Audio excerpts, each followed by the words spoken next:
Bismillahirrahmanirrahim. Assalamualaikum warahmatullahi wabarakatuh.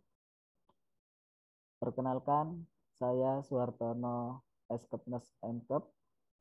Saya salah satu dosen Fakultas Keperawatan dan Kebidanan Institut Ilmu Kesehatan Nahdlatul Ulama Tuban. Pada kesempatan ini, izinkan saya menyatakan pernyataan diri dosen dalam unjuk kerja Tridharma Perguruan Tinggi atau disebut PDD UKT-PT bidang pengajaran.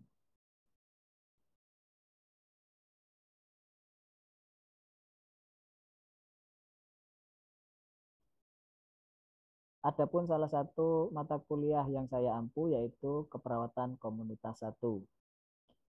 Dalam pemaparan ini saya menggunakan prinsip DIA yaitu Delivery, Interaction, and Assessment. Adapun outline pemaparan pada kali ini yaitu meliputi deskripsi mata kuliah, kemudian capaian pembelajaran mata kuliah atau CPMK, kemudian materi dan metode pembelajaran, kemudian sistem penilaian, dan yang terakhir saya akan menyampaikan rekaman video proses pengajaran.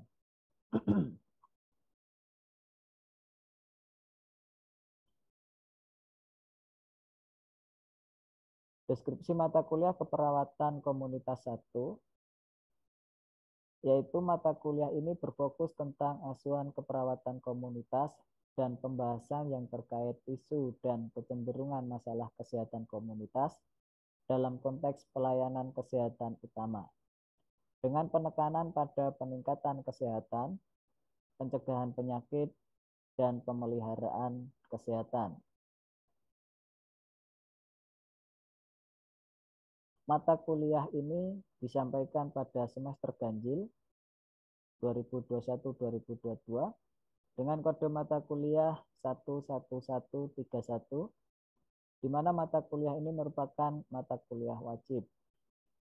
Adapun bobot mata kuliah keperawatan komunitas 1 yaitu 2 SKS dengan rincian teori 1 SKS, praktek 0,5 SKS, dan penugasan terstruktur 0,5 SKS. Pengampu mata kuliah ini adalah saya sendiri, Suhartono.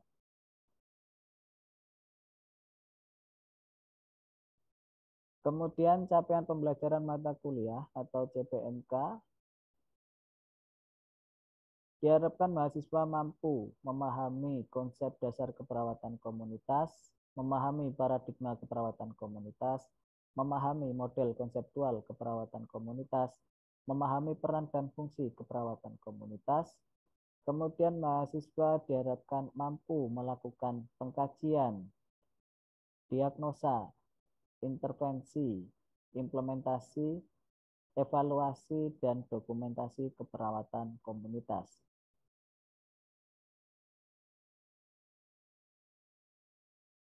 Kemudian materi pembelajaran mata kuliah keperawatan komunitas 1 yaitu meliputi konsep dasar keperawatan komunitas, model konseptual keperawatan komunitas, konsep demografi, konsep pusat kesehatan masyarakat, konsep keperawatan transkultural, konsep promosi kesehatan, kemudian kelompok khusus dalam komunitas, etika dan nilai dalam komunitas, pengorganisasian dalam masyarakat, tren dan isu masalah kesehatan masyarakat, musyawarah masyarakat desa, dan asuhan keperawatan komunitas.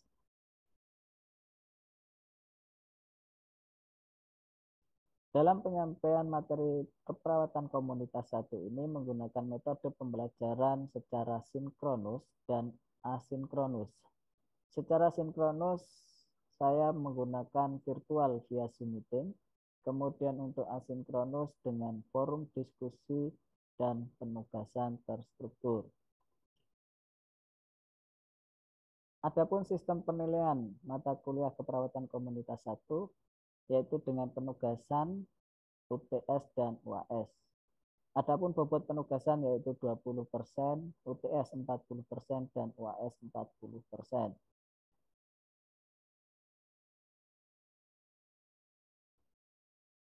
Kemudian saya akan menyampaikan rekaman video proses pembelajaran. Baik, Assalamualaikum warahmatullahi wabarakatuh.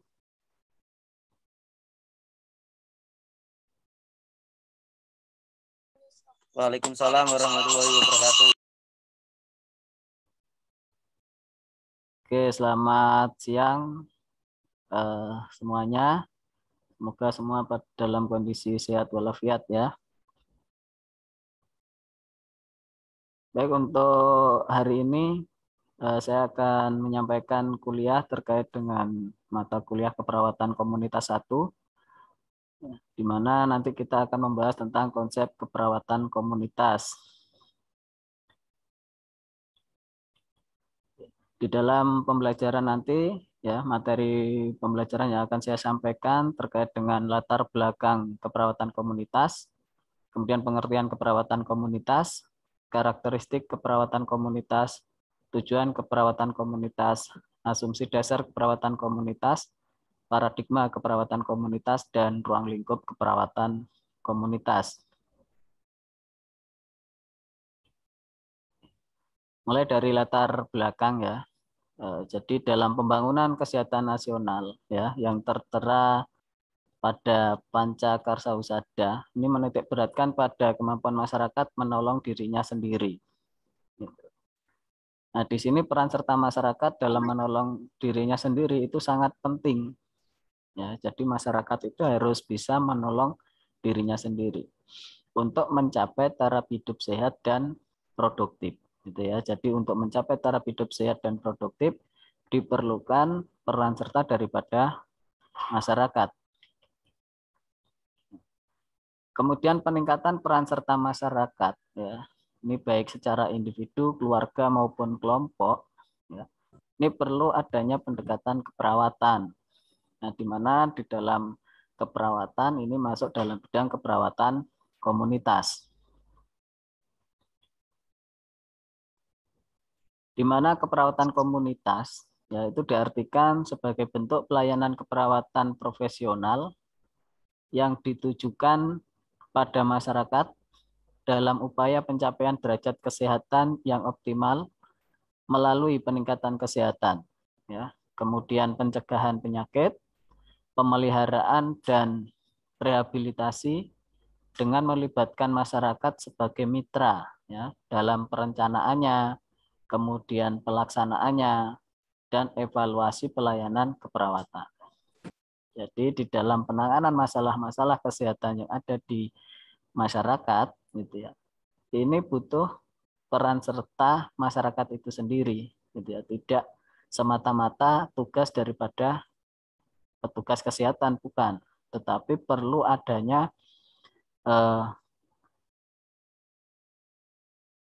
ikut serta masyarakat. Itu. Jadi keikutsertaan masyarakat itu juga perlu. Kemudian karakteristik keperawatan komunitas. Gitu ya. Jadi kalau Anda nanti belajar tentang keperawatan komunitas, ini Anda harus memiliki kemampuan ekstra, gitu ya, karena di masyarakat itu unik, ya, banyak kasus-kasus atau kejadian-kejadian yang tidak mungkin tidak kita duga, gitu ya.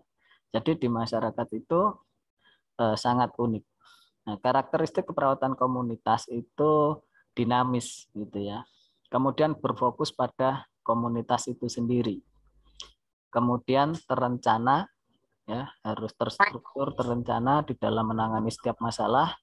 Kemudian multidisiplin, ya. Jadi tidak hanya satu keilmuan, ya, tapi banyak keilmuan atau multidisiplin ilmu di dalam menyelesaikan permasalahan di komunitas. Karena aspek-aspek yang ada di komunitas ini bermacam-macam. Itu. Kemudian bermitra dengan lintas sektor. Ya, bermitra dengan lintas sektor.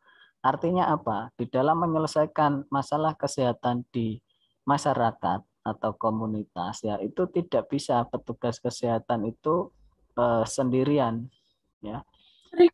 Jadi harus ada kerjasama lintas sektor, misalnya dari sektor keamanan, dari sektor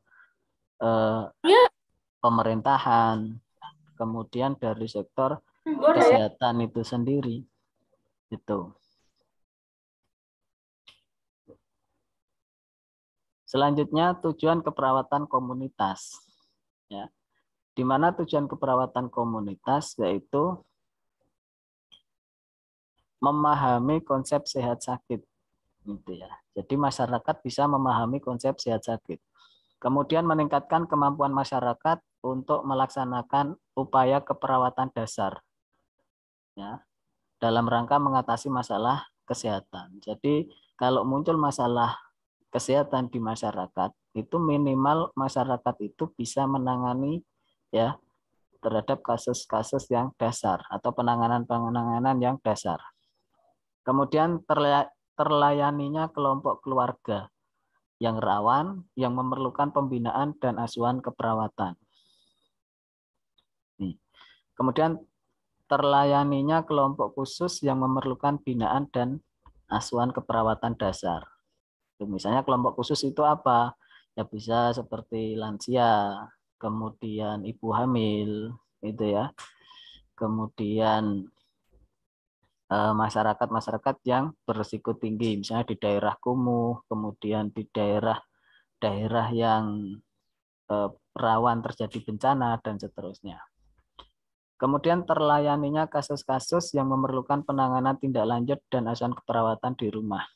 Misal kalau ada pasien atau warga yang dirawat di rumah sakit, kemudian dia belum sembuh total gitu ya, tapi dia sudah bisa pulang, maka itu waktu dipulangkan ya, itu nanti di rumah ada perawatan lanjutan, di mana nanti bisa home care namanya ya. Nah, disitulah itu termasuk juga bidang garap daripada keperawatan komunitas. Kemudian asumsi dasar keperawatan komunitas, di mana sistem pelayanan kesehatan itu bersifat kompleks. Ya, kalau di komunitas itu kompleks, permasalahannya kompleks gitu ya. Kemudian pelayanan kesehatan berfokus pada 3 level prevensi, yaitu primer, sekunder, dan tersier. Kemudian keperawatan sebagai bagian integral dari pelayanan kesehatan dengan menggunakan pendidikan dan penelitian atau evidence based practice, termasuk keunikan budaya setempat sebagai landasan praktik keperawatan ya. Jadi kalau di komunitas itu sampai pendekatan budaya itu dilakukan ya, karena tidak sama merawat orang Jawa dengan merawat orang Kalimantan gitu ya. Misal punya budaya yang berbeda. Nah, oleh karena itu di dalam keperawatan komunitas itu perlu adanya pendekatan budaya juga. Tuh ya, atau nanti Anda akan belajar tentang transkultural nursing.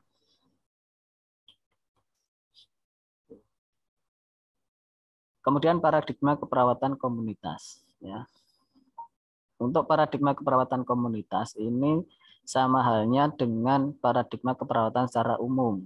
Jadi ada keperawatan itu sendiri, kemudian manusia, kesehatan dan lingkungan. Gitu ya. Jadi paradigmanya sama, hanya saja sasarannya yang berbeda. Kalau keperawatan komunitas sasarannya ini mulai dari individu, kelompok, keluarga dan kelompok gitu ya. Jadi lebih luas sasarannya.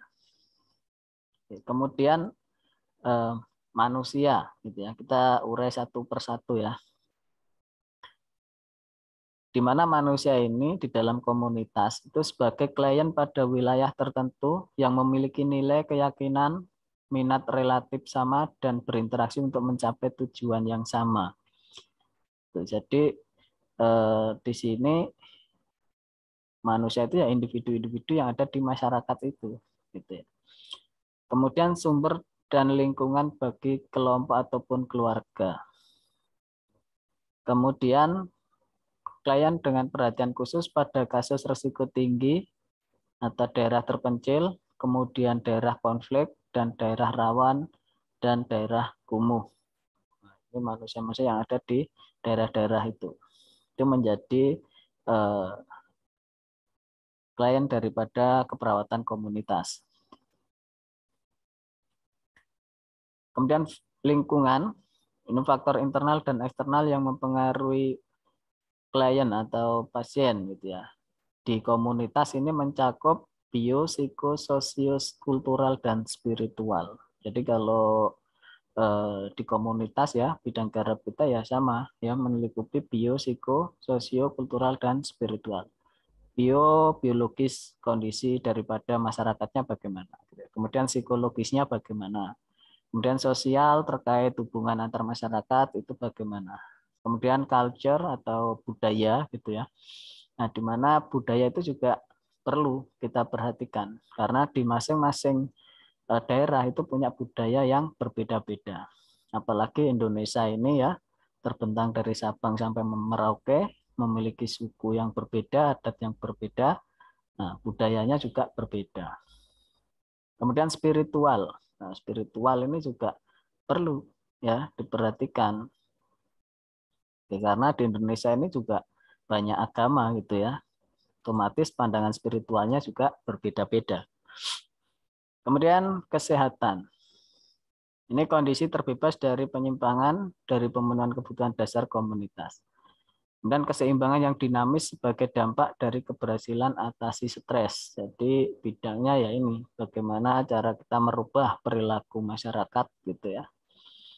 Dari kebiasaan yang kurang baik menjadi kebiasaan yang baik. Ya, dari kebiasaan yang kurang sehat menjadi kebiasaan yang sehat. Kemudian yang terakhir yaitu keperawatan itu sendiri, gitu ya. Di mana tindakan keperawatan itu bertujuan untuk menekan stresor atau meningkatkan kemampuan komunitas mengatasi stres, gitu ya, melalui pencegahan primer, sekunder, dan tersier. Kemudian masyarakat bisa juga minimal ya itu bisa menolong dirinya sendiri pada kasus-kasus dasar. Untuk yang sehat ya bisa mempertahankan kesehatannya. Kemudian lingkup praktek keperawatan komunitas. Asuhan keperawatan komunitas ya ini berfokus pada pemenuhan kebutuhan dasar masyarakat yang terkait dengan kebiasaan atau perilaku, kemudian pola hidup masyarakat dalam beradaptasi terhadap lingkungan internal dan eksternal. Ya. Jadi fokusnya adalah pada pemenuhan kebutuhan dasar masyarakat.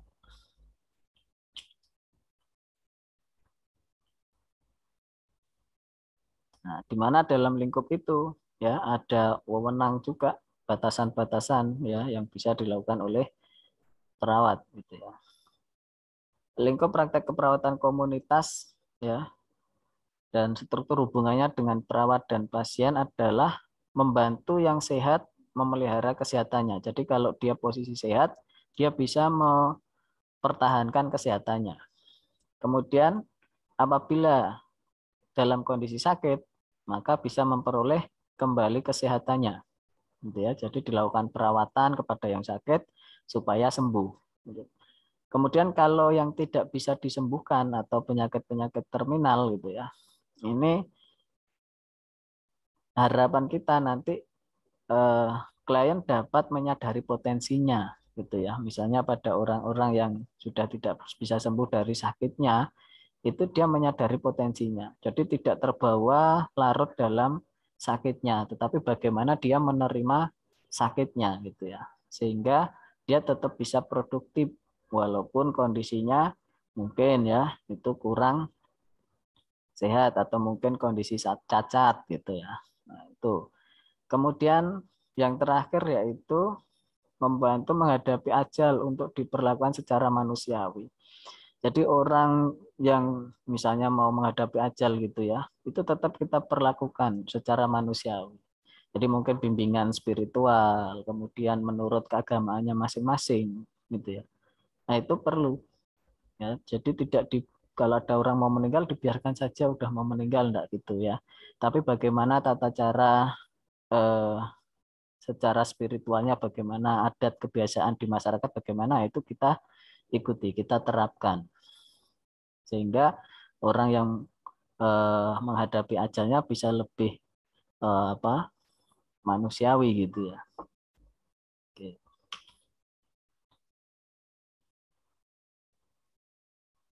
Ini sifat kesinambungan pelayanan asuhan keperawatan ya di komunitas ya, apabila terjadi masalah kesehatan pada individu, keluarga ataupun kelompok di masyarakat ya, maka kita sebagai perawat yang ada di masyarakat ya, ini harus melayani masyarakat ya. Apabila tidak bisa kita selesaikan atau kita atasi secara langsung, maka Anda bisa melakukan rujukan, bisa ke pelayanan kesehatan ya, baik itu puskesmas maupun rumah sakit. Nah, setelah klien itu dirawat di rumah sakit atau puskesmas gitu ya, kemudian dipulangkan, itu sampai di rumah kalau memerlukan bantuan perawatan berkelanjutan, maka itu adalah tugas keperawatan komunitas gitu ya, yaitu bisa Anda home clinic ya atau home care gitu.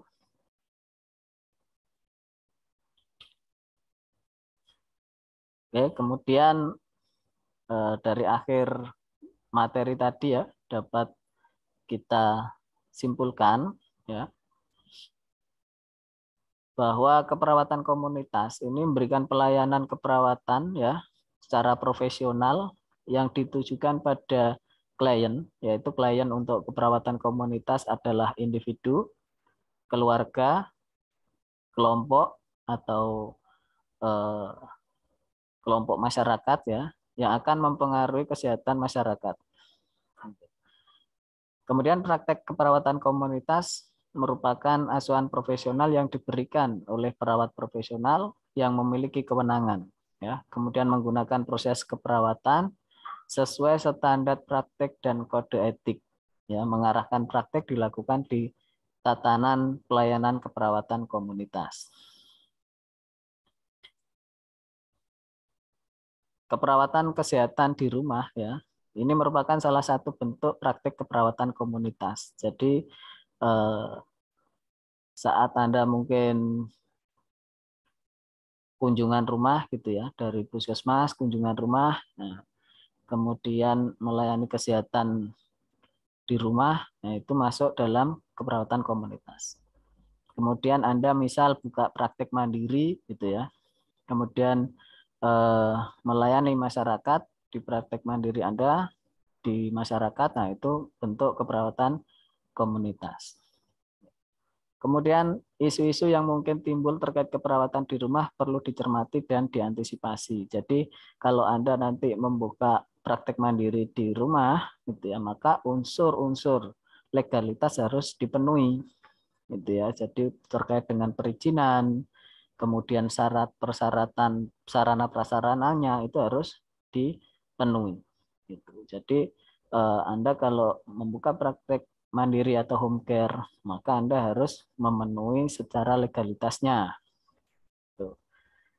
Oke. Baik. Kemudian referensi yang bisa Anda gunakan ya. Ini beberapa referensi. Dan terakhir itu yang dapat saya sampaikan ya, apabila ada pertanyaan saya persilahkan ya.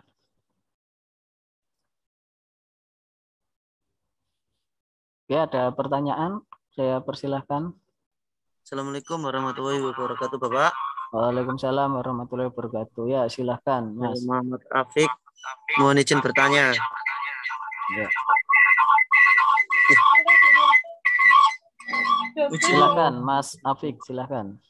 Tadi kan perawat komunitas kan langsung bisa ke masyarakat langsung. Nah itu tadi Bapak kan bilang kalau perawat komunitas itu sasarannya adalah individu, keluarga, masyarakat.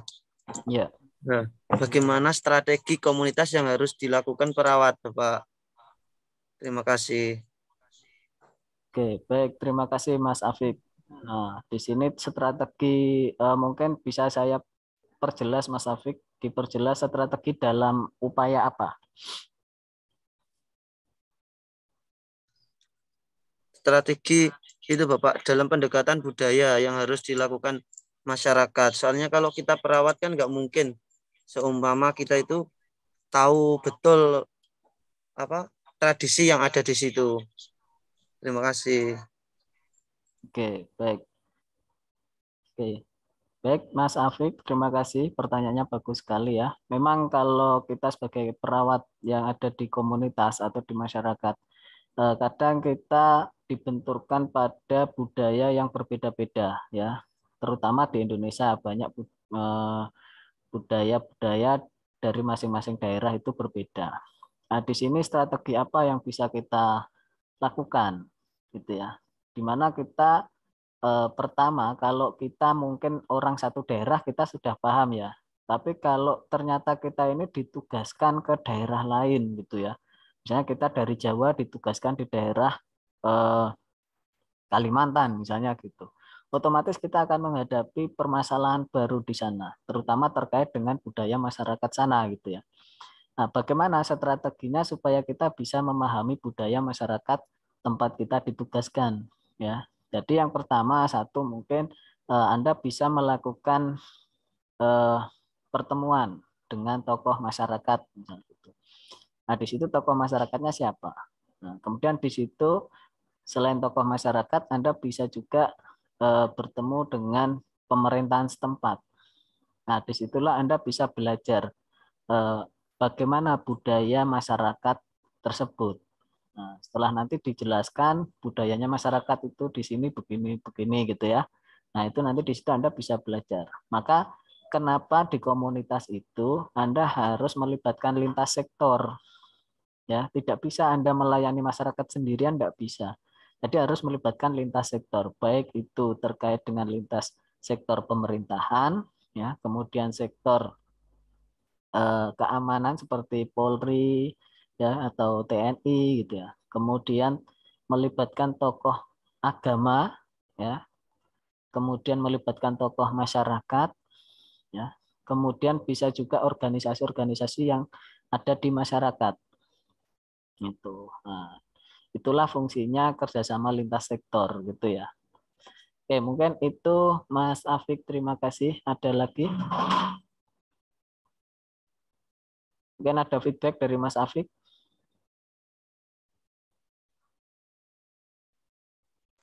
Sementara cukup Bapak. Oke, baik, terima kasih.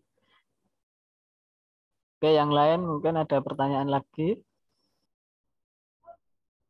Oke, baik.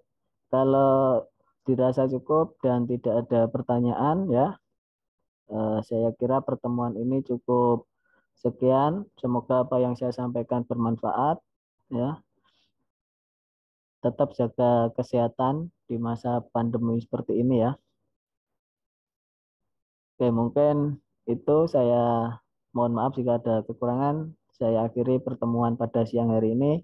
Wassalamualaikum warahmatullahi wabarakatuh. Waalaikumsalam warahmatullahi wabarakatuh. Terima kasih Bapak. Ya.